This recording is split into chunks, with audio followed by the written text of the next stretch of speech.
It's 1972 and life is good for Barry. He was a swinging hairstylist with a loyal clientele. It's as amazing as ever. The reason he had so many return customers Oh, you have magic hands, Barry. was the happy endings Barry provided to every appointment. Are you sure you don't want to give me a private trim? What are you charging me? All day long, Barry would do their dues, You know what? Head into the back. then do his clients. I should have been a doctor. Yes. Barry's idea of foreplay, vodka and Quaaludes, a muscle relaxant that was legal until the early 80s. Ludes were called leg spreaders because girls who used to sit like this, and then girls used to sit like this, you give them a lude, and they sat like that. And not only did it enhance a man's, sexuality, but the key thing was it extended a woman's orgasm as well. I mean, it was a win-win situation for everybody. All right, yeah.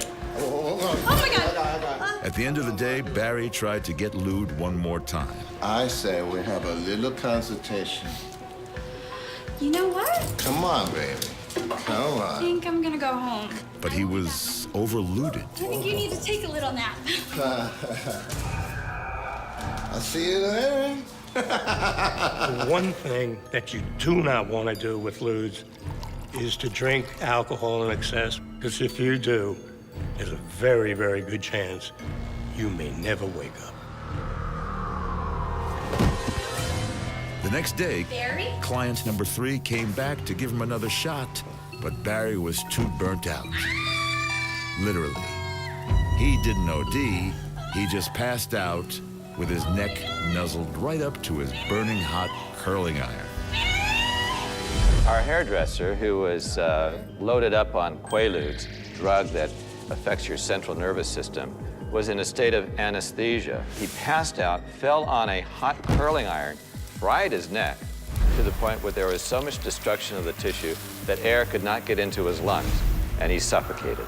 He died. Barry! Barry would curl his ladies' hair and then their toes.